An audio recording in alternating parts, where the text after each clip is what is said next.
Olá, boa noite. Muito obrigada por preferir a TCV a esta hora e neste espaço Ponto por Ponto. Hoje o nosso convidado é o Vice-Primeiro-Ministro e Ministro das Finanças, Olavo Correia, no momento em que se assiste à agudização do descontentamento de várias classes profissionais em Cabo Verde: saúde, educação, investigação agrária, segurança pública, entre outros, todas reivindicando melhores salários. E não só. O Orçamento de Estado para 2024 já foi aprovado no montante de 86 milhões de contos, o equivalente a 782 milhões de euros, e quer-se saber de que forma os anseios dos cabo-verdianos vão ser contemplados neste documento. Boa noite, Sr. Ministro. Muito obrigada pela sua presença aqui no programa. Muito boa noite, agradeço a oportunidade de cumprimentar todos os cabo-verdianos telespectadores que estão nestas ilhas maravilhosas, mas também na vasta diáspora. Portanto, Sr. Ministro, nos últimos dias, no último mês, temos assistido a uma onda de greves, manifestações e, pelo pulsar da situação, o cenário irá continuar em 2024. O Orçamento do Estado aprovado, de que forma irá dar vazão a esta onda de reivindicações dos cabo-verdianos? Repara, quando nós elaboramos um Orçamento do Estado, seja qual for, e mesmo se olharmos para um orçamento familiar, o primeiro conceito que nós temos de ter à nossa frente é o chamado de restrição. A restrição, até neste caso orçamental, numa lógica intertemporal. E a restrição é determinada pelos nossos rendimentos. Rendimentos que nós podemos produzir, ou rendimentos que podemos antecipar pela via do endividamento, ou o rendimento dos outros que podemos obter pela via dos donativos. Portanto, ninguém pode gastar mais do que aquilo que tem. E o orçamento não pode ser nunca uma soma da vontade das partes, porque o orçamento tem que ser equilibrado. E há uma restrição orçamental. E, portanto, nós temos cerca de 86 milhões de contos para gastar durante um ano, 2024, em que cerca de 83% é financiado pela via dos impostos, não é? 10% pela via do endividamento interno e externo, 5% pela via dos donativos. E, portanto, é esse montante com o qual nós temos de elaborar o Orçamento do Estado. Em segundo lugar, quando olhamos para um orçamento, nós temos de olhar para o futuro. Este orçamento está centrado sobre 3 pilares fundamentais. O primeiro pilar tem a ver com a estabilidade. Estabilidade numa perspectiva de rendimentos, numa perspectiva macroeconómica, como é óbvio, mas também numa perspectiva política e social. E no que tange aos rendimentos, que é a principal preocupação dos cabo-verdianos, e tendo em conta também o cenário com o qual estamos confrontados, um cenário externo difícil, um cenário externo desafiante, porque nós temos um cenário externo que está marcado por uma retração do crescimento económico, a pior taxa de crescimento económico desde a década de 90, a volta de 3% da economia mundial. Temos um mundo em que temos estado a verificar um aumento das taxas de juros nos mercados internacionais, a volta de 4%, a taxa mais alta nos últimos anos, mas também um mundo que está confrontado com aumento de preços de bens essenciais, mas também de produtos energéticos. E Cabo Verde está a enfrentar esse desafio, portanto, quando os preços aumentam, há uma pressão para a redução do rendimento disponível. Por isso, nós temos o foco na estabilidade dos rendimentos. Como é que nós queremos, através do Orçamento de Estado para 2024, garantir a estabilidade de rendimentos? Em primeiro lugar, nós estamos a aumentar o salário mínimo nacional, seja para o setor privado, como também para o setor público.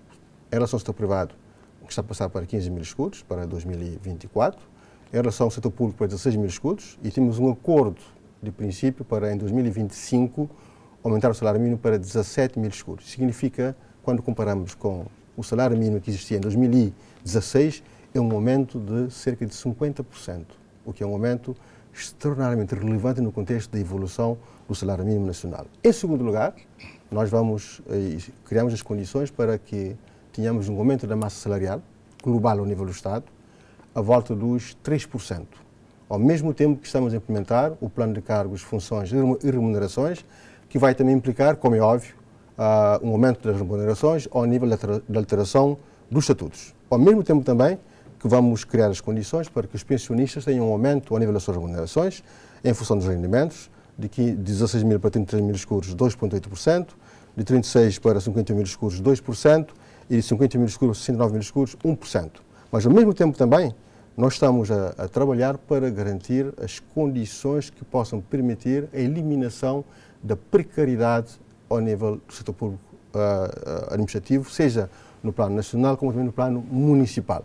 Temos vários quadros cabo-verdianos jovens que têm contrato precário na máquina pública, contratos de 1 ano, prestação de serviço, não têm estabilidade laboral, não têm estabilidade ao nível da sua remuneração, não podem estabelecer contratos com o sistema bancário. Nós vamos acabar com esta prática, já iniciamos em 2023 e vamos concluir o processo em 2024, mas ao mesmo tempo que nós também estamos a intervir ao nível da proteção social, moradores. Nós, desde 2016, esta parte, as pessoas não dão conta, o Estado, em 2016, investia para a proteção social apenas 6 milhões de contos. Hoje nós investimos mais de 12 milhões de contos. Ou seja, a dimensão das despesas para a proteção social mais do que duplicaram em apenas 7 anos. Como? Nós criamos o rendimento social de inclusão, vamos abranger durante 2024 mais de 9 mil cabo-verdianos. Nós criamos algo que para mim é extraordinário, que é uma norma que permita que cada cabo-verdiano que reunir os requisitos para ter acesso a uma pensão social de regime não contributivo vai ter esse acesso. O que não acontecia no passado, nós tínhamos mais de 3 mil pendências ao nível da pensão social de regime não contributivo. Nós, para além de ter eliminado essa pendência, garantimos as condições de doravante para que todos aqueles que, reunindo as condições para ter acesso a essa pensão, vão ter esse acesso imediatamente e automaticamente. Mas, ao mesmo tempo, também, que nós criamos a tarifa social para energia e água, reduzimos o IVA para energia e água, criamos as condições para que as pessoas possam ter acesso à água e à energia, mas também criamos todo o sistema de gratuidade ao nível do ensino básico e do ensino superior, taxa moderadora ao nível da saúde, ou seja, nós duplicamos a dimensão do Estado Social, precisamente aumentando o rendimento para as famílias. Portanto, esses 12 milhões de contos que investimos hoje são rendimentos que nós injetamos diretamente para as famílias cabo-verdianas, sobretudo as menos procedentes. Então, e quanto à classe média que está sufocada, Sr. Ministro, a maior parte das medidas que mencionou, pensões, etc., beneficia as classes mais desfavorecidas. E a classe média, os professores, os médicos que estão a reivindicar, fazer fim-capé? Temos que fazer aqui duas diferenças. Nós, quando elaboramos o Orçamento do Estado, como disse, nós temos restrições orçamentais. O Orçamento do Estado não é digamos, um saco em que nós temos recursos ilimitados, em que nós podemos responder às demandas de todos os nossos concidadãos. Reparem, mesmo no orçamento familiar, quando nós temos um orçamento familiar, há uma restrição. A restrição é o quê? É o rendimento que a família oferece durante o mês, durante o ano. A família não pode gastar mais daquilo que consegue obter em termos de rendimento. Mas chega um momento em que já não tem como gastar. Eu vou lá chegar. Em relação à classe médica, nós, os profissionais de saúde, chegamos a um bom entendimento. Um entendimento em que vai permitir que nós consigamos eliminar as pendências e depois rever os estatutos da classe médica e criar as condições para que possamos ter um ajustamento ao nível das remunerações. Conseguimos um acordo, a classe médica está satisfeita com o acordo foi assinado, foi uma discussão intensa, responsável, de gente comprometida e que quer o melhor para Cabo Verde e chegamos a entendimento. Em relação aos professores, repare que... Em relação à classe médica, qual é o timing para o cumprimento? Nós temos todo um primeiro semestre para trabalharmos, vamos trabalhar com toda a intensidade para que as questões possam ser clarificadas com a maior brevidade possível. Há aqui uma relação de confiança que não pode ser defraudada e nós estamos engajados, enquanto governo, no seu todo, não é isso não é apenas uma questão da Ministra da Saúde, é uma questão do governo, estamos engajados em encontrar as melhores soluções. Em relação aos professores, repara, nós negociamos com os professores, fomos até o limite, enquanto governo. Nós conseguimos garantir aos professores, primeiro, a eliminação de todas as pendências. Nós temos estado a fazer um trabalho enorme. Hoje nós temos um custo de pendências já resolvidas de cerca de 800 mil contos por ano, só de pendências resolvidas por este governo, e que são pendências que nós herdamos, a maior parte delas do governo anterior, portanto resolvidas, e nós demos a garantia em como o Estado irá disponibilizar no Orçamento do Estado os recursos para que nunca mais voltemos a entrar na situação de dependências em relação ao futuro. Demos essas garantias. Demos a garantia em relação aos direitos adquiridos com as promoções automáticas. Iremos garantir que as promoções automáticas sejam concretizadas e que nós estaremos em condições de garantir todo o pagamento que resulta do aumento de remuneração em função das promoções automáticas. Ao mesmo tempo que nós garantimos as condições para que até junho de 2024 possamos ter o Estatuto da Carreira Docente aprovado e os Estatutos da Carreira Docente vão garantir, como é óbvio, um aumento salarial. Aquilo que os professores pediram aqui na área possível é um aumento salarial à volta dos 36%. Comporta uma despesa anual acima dos 2 milhões de contos. Só de aumento para os professores, isso significaria aumentar a despesa pública por mês em mais de 166 mil contos. Isso significa um valor que nós podíamos injetar para atingir mais de 30 mil cabo-verdianos com a pensão social ao nível do rendimento social e inclusão. Portanto, é um valor completamente incomportável para o Orçamento do Estado.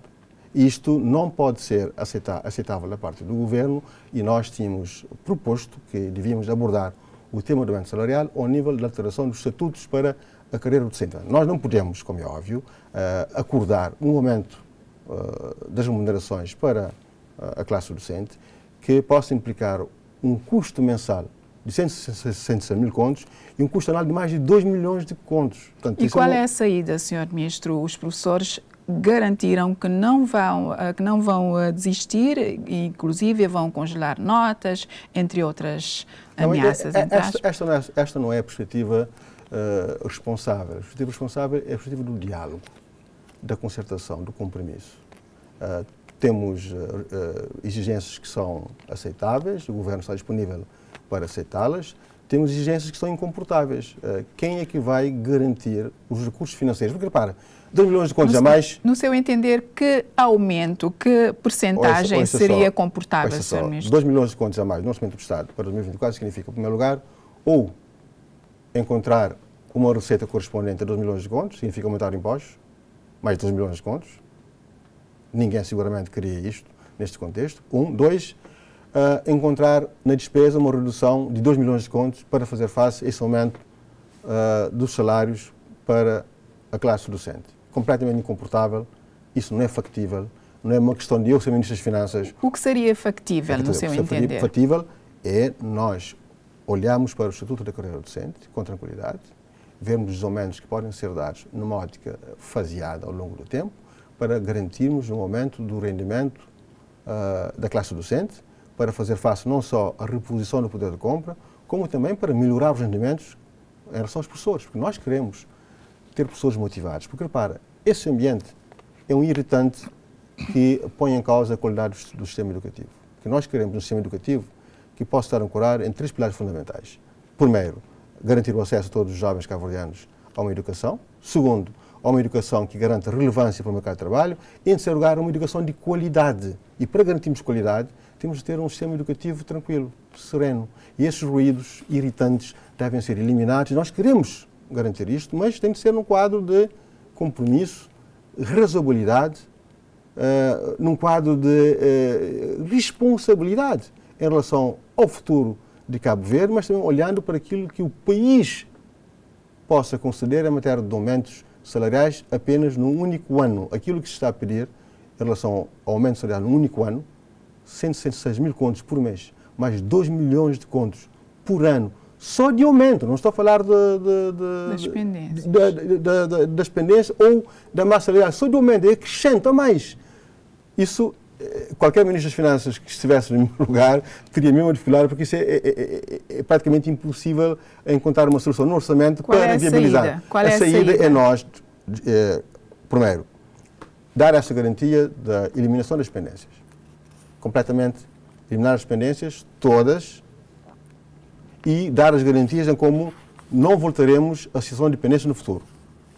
Isso é muito importante para os professores. 2, garantir que os direitos adquiridos sejam salvaguardados, nomeadamente em relação às promoções automáticas, para os professores que tenham já o direito a uma promoção.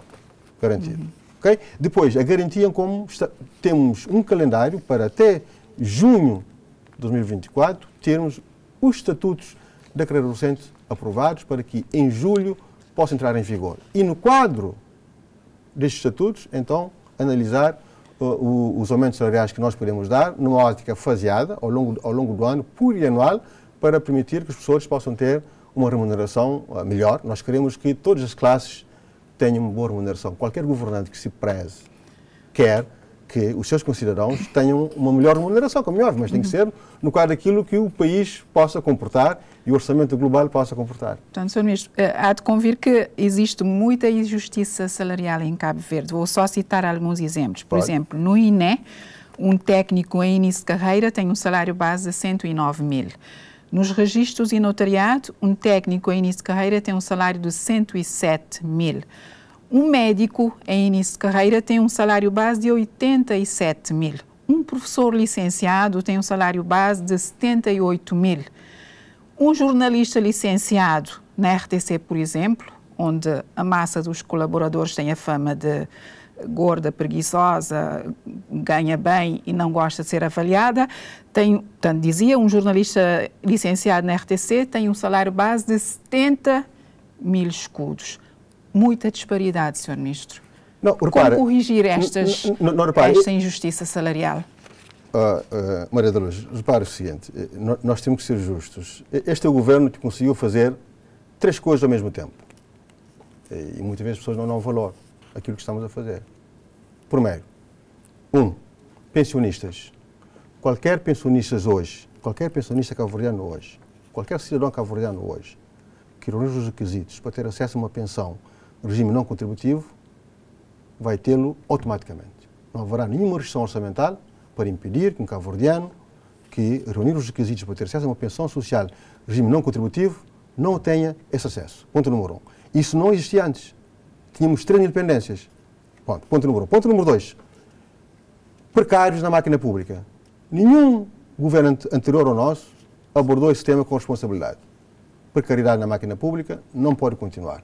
Nós decidimos abordá-lo de frente e encontrar as soluções. Iniciamos este ano e próximo ano vamos concluir o processo e vamos acabar com a precariedade na máquina pública. Quadros cabo-verdianos, jovens cabo-verdianos, com estabilidade laboral, com contrato que lhes garanta estabilidade, continuidade e melhoria de remuneração e de condições de vida. Em terceiro lugar, nós aprovamos a nova Lei do Emprego Público, que estabelece um plano de cargos, funções e remunerações. Esta é a alteração fundamental. Ou seja, nós, na máquina pública, no futuro, temos que remunerar as pessoas não em função do título ou não em função da instituição que esteja a desempenhar uma função, mas em função do valor que criam para a máquina pública. Por isso é que as funções vão ser avaliadas dentro da máquina pública, em função da sua complexidade, da sua exigência, do esforço, do risco, e em função dessa avaliação,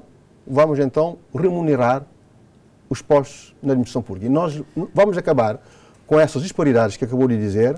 Quando? Qual é o timing? Não, a lei já foi aprovada, o plano de cargos de remunerações está para consulta pública. Durante 2024 vamos iniciar o processo. É claro que isso não pode ser corrigido num único ano, é uma coisa que vem de décadas, portanto é preciso um período de tempo. Portanto, vamos iniciar agora em 2024 para implementar durante um período de tempo que seja razoável para garantirmos as condições que permitam que qualquer jurista no Estado, independente onde estiver a trabalhar, que desempenhe uma função de jurista com a mesma responsabilidade, com as mesmas complexidades, com as mesmas obrigações, com o mesmo desempenho, tenha a mesma remuneração e evitemos essa disparidade de remunerações que muitas vezes não tem justificação, eu concordo. E é por isso que nós aprovamos a nova Lei de Emprego Público e vamos avançar com o plano de cargos, funções e remunerações, nomeadamente em relação à carreira médica e as demais carreiras que vamos agora implementar durante o ano de 2024. Ou seja, nós estamos a enfrentar os problemas, estamos a construir as soluções e precisamos desta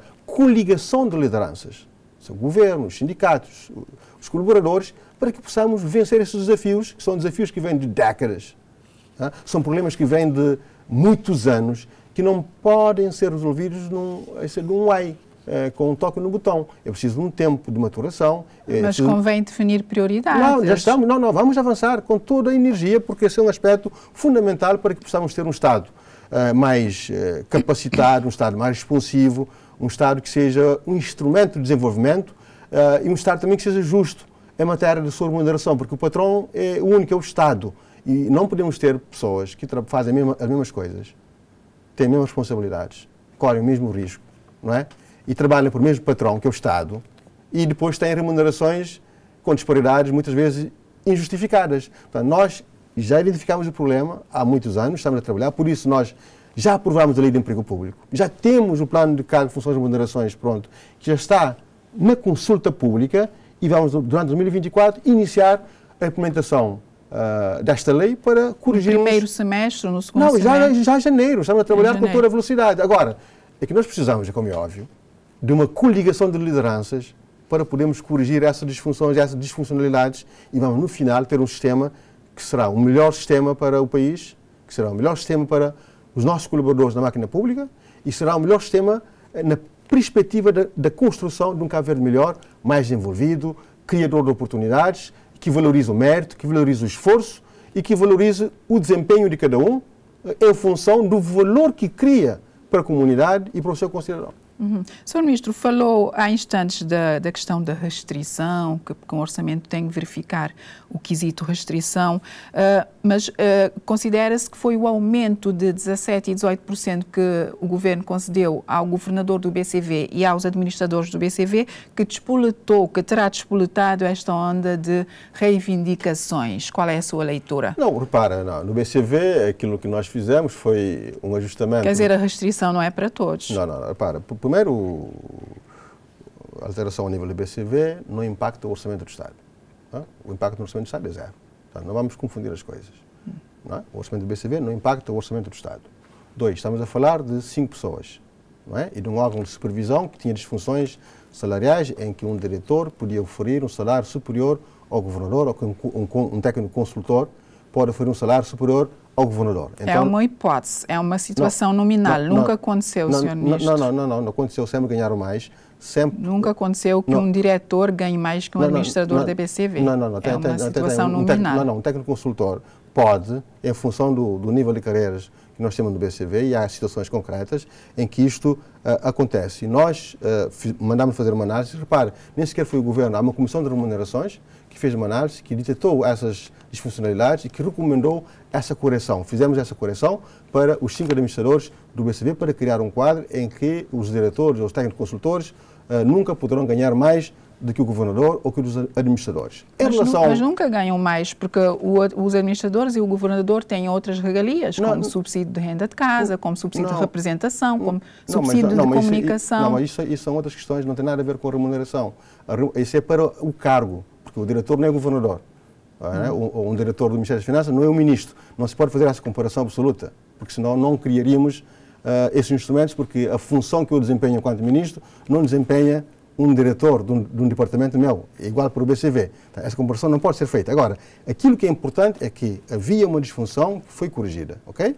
Essa disfunção foi corrigida para 5 pessoas, não tem impacto orçamental e foi feita precisamente para garantir estabilidade e motivação ao nível da administração do Banco Cabo Verde. Não foi o Governo diretamente, ao nível do BCV, nos estatutos, tem um Conselho de Remuneração que fez uma análise, fez uma proposta e, claro, o Governo aprovou a proposta. Quem preside a Comissão de Vencimentos do BCV? Não, quem preside é um elemento indicado pelo Governo, que é o Secretário de Estado de Finanças, mas tem elementos a ver com o Conselho Fiscal do BCV e um outro elemento que é um ex-governador do BCV.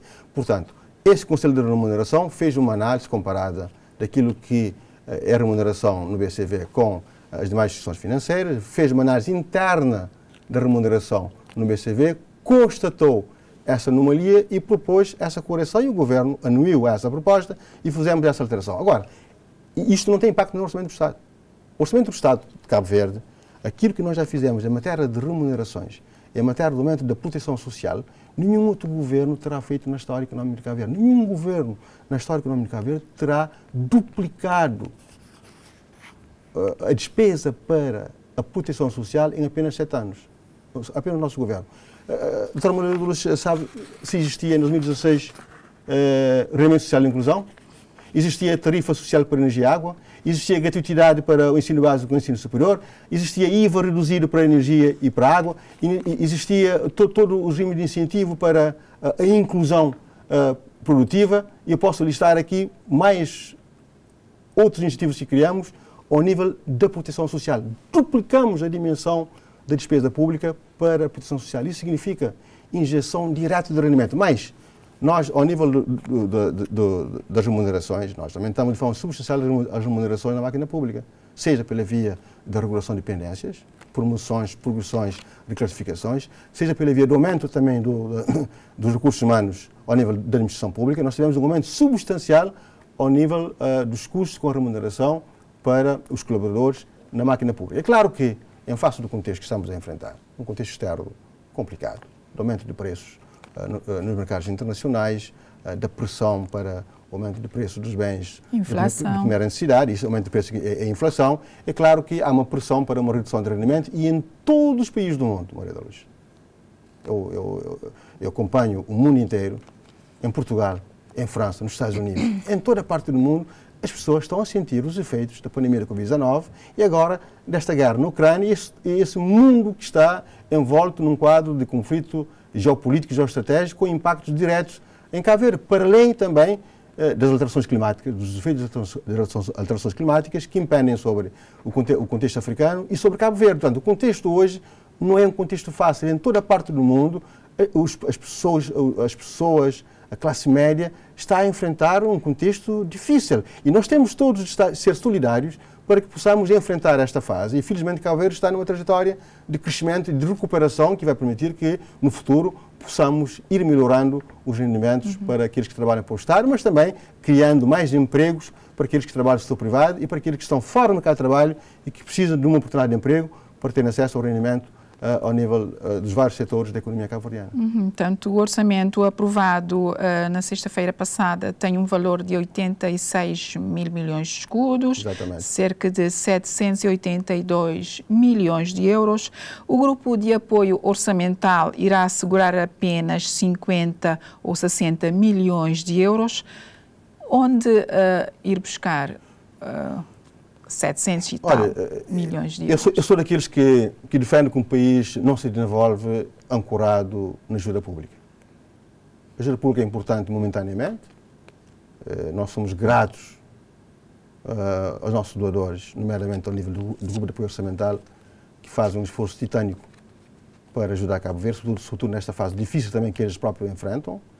Mas desenvolvimento não é algo que vem do céu ou que vem de fora. Não é nenhum Pai Natal que traz ou vai trazer desenvolvimento para Cabo Verde. Desenvolvimento é algo que tem de ser internalizado, tem de ser assumido internamente como sendo um esforço coletivo que tem de ser empreendido para que Cabo Verde possa avançar. E nesse sentido, nós temos de ter um país que seja capaz de montar uma máquina tributária para cobrar os impostos, para que possamos financiar o orçamento do Estado pela via dos recursos endógenos, ter uma capacidade para mobilizar cada vez mais os recursos endógenos, não aumentando a incidência fiscal, mas aumentando a base tributária, combatendo a fuga, a fraude e a evasão fiscais, racionalizando os incentivos fiscais e utilizando as tecnologias, o digital, para digitalizar toda a tramitação tributária, combatendo então a fuga, a fraude e evasão fiscais, aumentando a nossa capacidade de arrecadação. Nós temos de estar a conseguir isto.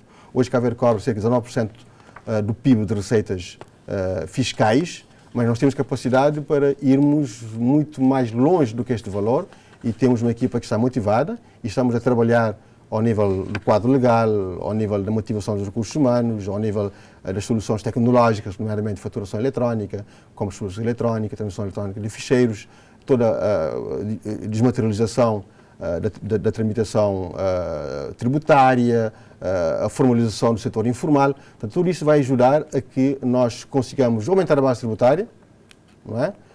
Normalizar a incidência, baixa incidência, mas aumentando a nossa capacidade em matéria de arrecadação de impostos. Não há outra alternativa porque os cidadãos cabo-verdianos são exigentes hoje. E é bom que assim seja.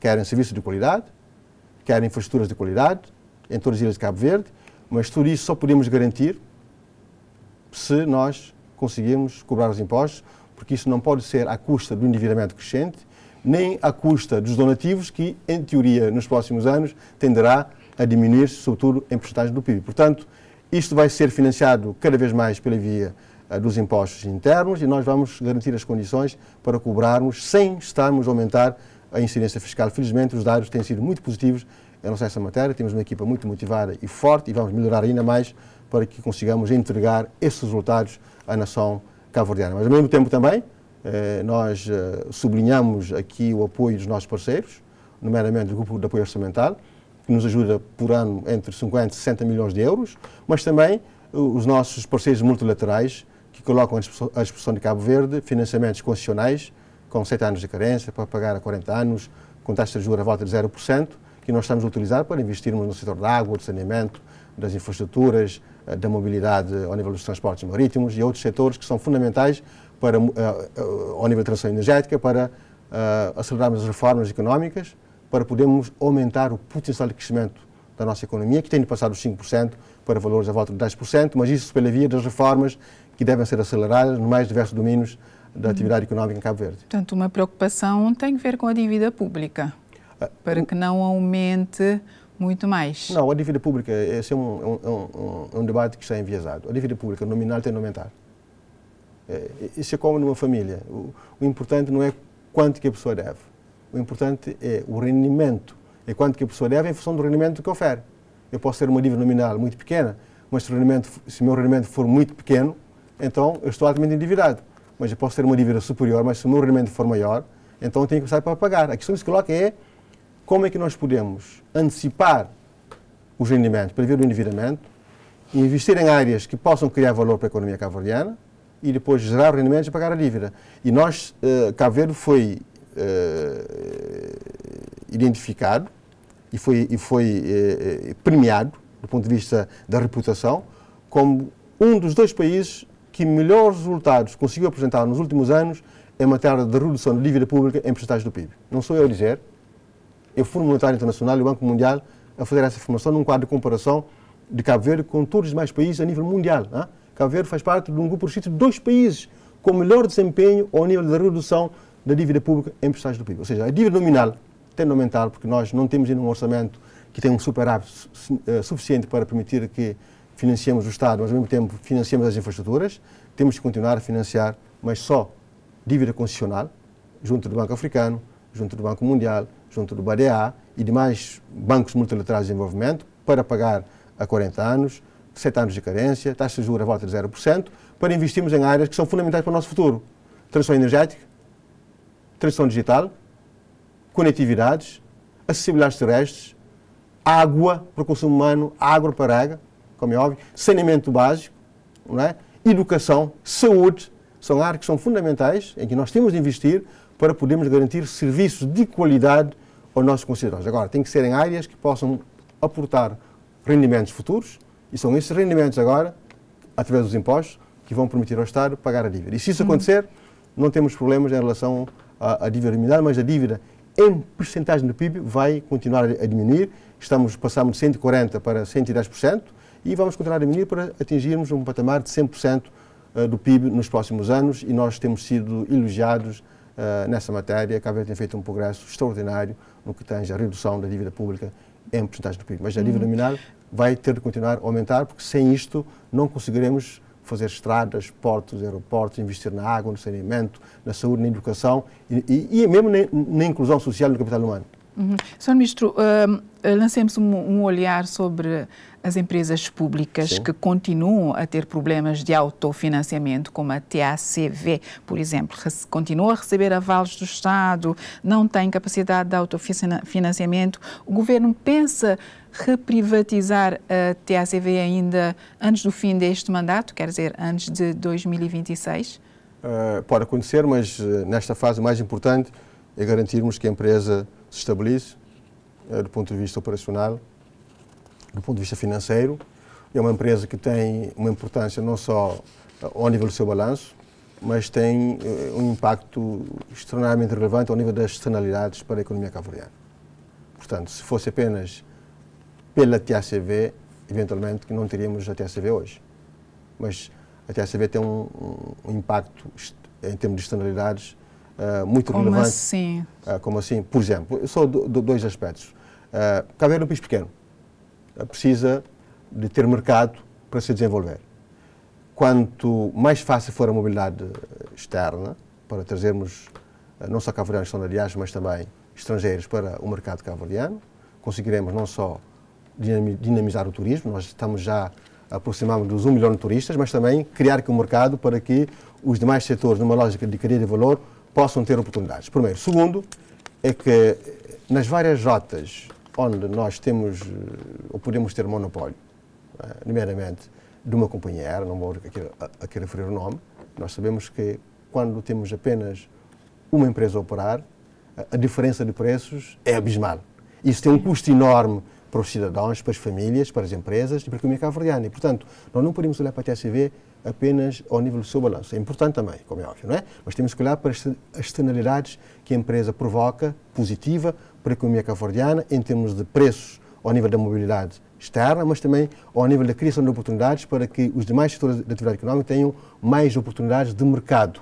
É claro que isso tem de ser feito numa lógica de racionalidade e de sustentabilidade. Estamos a trabalhar para que a empresa possa atingir sustentabilidade e normalidade nos planos operacionais e no plano financeiro e logo depois, seguramente, Qual é o plano? Avançaremos. Qual é o plano em relação à TSV? Avançaremos para a sua privatização, porque o Estado não quer ser dono desta empresa, como é evidente. Qual é o plano em termos de privatização? Não, o plano agora... Para que a empresa seja autossustentável? A nossa prioridade agora é garantir que a empresa seja sustentável. Nós temos que fazer um plano de investimentos. A empresa não será sustentável com um aparelho ou com dois. Tem de ser pelo menos com 3 aparelhos. Temos mais rotas no portfólio da nossa empresa. Temos uma gestão mais eficiente para podermos racionalizar os custos e podermos ser uma empresa sustentável e garantirmos confiança no mercado para financiar a empresa. Quando a empresa estiver sólida, estiver sustentável do ponto de vista financeiro, mas também estável do ponto de vista operacional, nós avançaremos para a sua privatização. Há uma meta? Claro que temos uma meta temporal? Há uma meta temporal, mas não vamos aqui estar a anunciar esta meta, porque agora o nosso foco prioritário, fundamental e primeiro é estabilizar a empresa, quer no plano operacional, como também no plano financeiro. E a Eletra, Sr. Ministro? Não, a Eletra é o seguinte, a Eletra, Cabo Verde tem um desafio enorme ao nível da energia. Nós temos de consentir que temos uma energia que, primeiro, é cara. A energia é cara em Cabo Verde. Isso não tenhamos dúvidas quanto a isso. É cara não só porque importamos toda a matéria-prima do exterior, mas é cara porque também o nível de perdas, quer técnicas, quer comerciais, é também elevado. 2, é uma energia que é péssima para o ambiente, muito poluente. Não tínhamos dúvidas quanto a isso. Nós, Cabo Verde, temos de ter responsabilidade para com o bem público global, clima e ambiente. E, em terceiro lugar, é uma energia que depende muito de fontes externas. Depende muito de fontes externas, quer no que tange a evolução dos preços no mercados internacionais, mas também da própria importação da matéria-prima, que tem de vir através da logística. E já sabemos que quando acontecem situações complexas ao nível geopolítico, temos problemas mesmo ao nível do abastecimento no mercado em termos de energia. Então, a solução para Cabo Verde é a transição energética. Mais energia eólica, mais energia solar e mais hidrogênio verde no futuro. Mas para que isso aconteça com impacto, nós temos de atingir pelo menos 50% de penetração de energias renováveis. Então nós temos que aumentar a velocidade, ganhar aqui um sentido de urgência, para que o plano seja implementado com investimento público e privado, para que Cabo Verde atinja essa fasquia dos 50% de penetração de renováveis. Com essa fasquia vamos ter um impacto visível na fatura energética, um impacto visível em matéria de emissão de gases com efeito de chuva, que será muito menor, e um impacto visível ao nível da independência do país em relação às fontes externas de energia. Portanto, voltando ao cenário real, Sr. Ministro, a Eletra estava bem até o ano passado, mas este ano começou a cair de novo na boca do povo, com cortes frequentes. O que se passa com a Eletra? É aí que eu quero encaixar a Eletra. Portanto, a Eletra é um instrumento. Nós temos que olhar para a estratégia, pela floresta. Portanto, o caminho de Cabo Verde tem de ser o caminho da transição energética. Porque, mesmo que mantenhamos a Eletra como está, bem ou mal, vamos continuar com uma energia cara, com uma energia muito poluente e com uma energia muito dependente de fontes externas. Isto tem de acabar em Cabo Verde. E nós temos a oportunidade de fazermos de Cabo Verde um exemplo em matéria da transição energética, em matéria da gestão da ação climática e em matéria da criação de condições para que tenhamos uma maior independência em relação às fontes externas para a segurança energética em Cabo Verde. Então, é nesse sentido que se encaixa também a própria privatização da Eletra. Para quando? Porque as fontes de produção vão alterar. A forma como nós vamos produzir energia em Cabo Verde vai alterar-se, como é óbvio. Não, isto está previsto para acontecer durante 2024. Portanto, todo o processo de estudos e análise já está a ser concluído e os modelos, a governança, a forma como a Eletra vai ser reestruturada. Portanto, em 2024 estaremos em condições de avançar com todo o processo de privatização da Eletra, mas para se encaixar dentro desta visão que nós temos de Cabo Verde, de avançarmos de forma acelerada para a transição energética, para atingirmos 50% de penetração das energias renováveis. Portanto, já há ações em curso para outras privatizações? Já. Nós temos um pacote importante de empresas que vão constar do nosso pipeline. Desde logo, temos o processo da concessão dos aeroportos, que tem de ser consolidado. Começou, mas durante 2024 tem de ser consolidado, como é óbvio. Começou bem e está a demonstrar que é uma boa solução, mas tem de ser consolidado. Ponto número 1. Ponto número 2, é muito importante que avancemos em relação aos portos. Também o processo está praticamente fechado em termos de estudos e de modelo. Durante 2024 avançaremos com a concessão dos portos de Cabo Verde. Em terceiro lugar, nós vamos avançar com a Eletra, como já referi. Temos a empresa Cabo Verde Handling, que também faz parte do pacote de privatizações que vai acontecer durante o ano de 2024. Temos a Emprofac, que está no nosso portfólio. Também em 2024? Nós temos a intenção de avançar em 2024. Os estudos estão a ser ultimados, vamos fixar o modelo de privatização e também avançar. E depois temos a Caixa Económica de Cabo Verde, 27% que estão nas mãos do Estado. Queremos também alienar essa participação. E a própria Cabo Verde Telecom. A participação do Estado da Cabo Verde Telecom, nós também queremos avançar para a sua alienação. Portanto, está a ver que temos aqui um portfólio muito importante de diversificar em áreas que são fundamentais. Mas, ao mesmo tempo, temos aqui um aspecto fundamental para o nosso futuro, que tem a ver com as conectividades, com a mobilidade. Por isso é que o tema dos aeroportos é importante, o tema dos portos é um tema importante, mas o tema dos transportes aéreos internacionais e internos são temas críticos, assim como transportes marítimos, porque Cabo Verde, para se avançar, precisa de estar e ser conectado consigo próprio com o mundo, através das conectividades terrestres, marítimas, aéreas, tecnológicas e digitais e também humanas. Por isso, nós pensamos que temos de estar a melhorar, mas ainda estamos longe daquilo que seria o ideal em termos de nível de excelência e nós temos que melhorar de forma substancial em 2024, nomeadamente em relação aos transportes aéreos internos, transportes aéreos internacionais, transportes marítimos, como é óbvio, e mesmo ao nível da conectividade tecnológica também temos aqui uma agenda forte para a amarração de cabo submarino interilhas, também ela link para amarrar Cabo Verde com o mundo e melhorarmos as condições, quer em termos de qualidade, como também de preços, para que Cabo Verde possa também estar conectado consigo próprio com o mundo através das conectividades tecnológicas. Portanto, Cabo Verde, na questão das privatizações, Cabo Verde tem pecado, não tem acautelado muito bem a questão da escolha dos parceiros. Aconteceu com a anterior privatização da TACV. Doravante vai-se acautelar mais? Não penso que seja isso. Repara, nós vivemos um contexto que nenhum outro governo tinha vivido, que é o contexto da pandemia.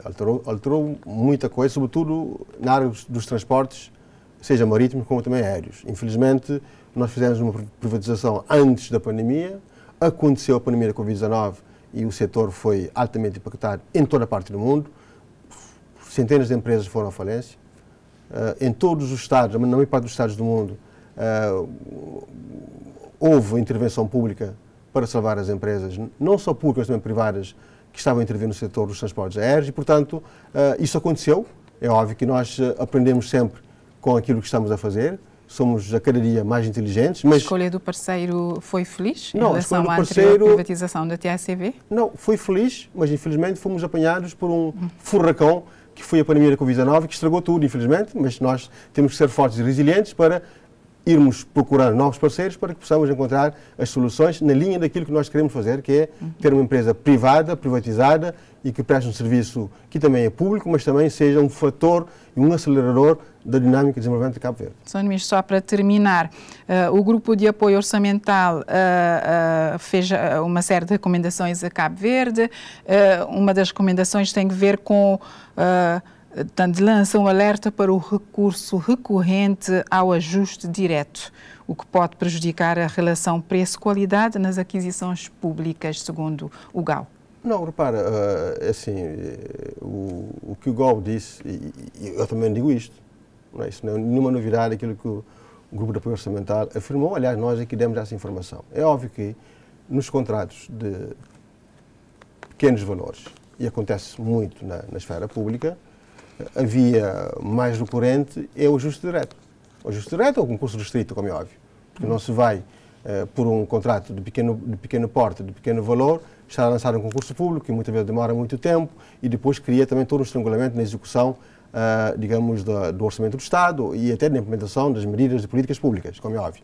Portanto, ajuste direto é normal, está na lei, está dentro do quadro legal, não há nenhuma ilegalidade, isso está claro, isso está devidamente comprovado do Tribunal de Contas e pelas instâncias... Em excesso pode criar vícios? Não é em excesso para criar vício. O que está em causa é nós temos que olhar para aquilo que tem sido a experiência de Cabo Verde nessa matéria e, em função dessa experiência, olhar para a lei e tentar otimizar a lei. Isso nós estamos a fazer, até porque está um processo em curso de revisão do Código da Contratação Pública, onde nós iremos revisitar, digamos, tudo aquilo que tem a ver com a tramitação dos concursos para reforçarmos a transparência, mas também garantirmos a celeridade para que possamos implementar as políticas públicas no tempo certo, no timing certo, mas respeitando as regras. Portanto, aquilo que o GO diz e aquilo que nós afirmamos enquanto Governo e eu também enquanto Ministro, recomendação às equipes, analisar aquilo que tem sido a experiência de Cabo Verde em matéria de adjudicação direta e de tramitação concursal e adotar as melhores práticas, as melhores medidas ao nível do quadro legal, para que depois o quadro legal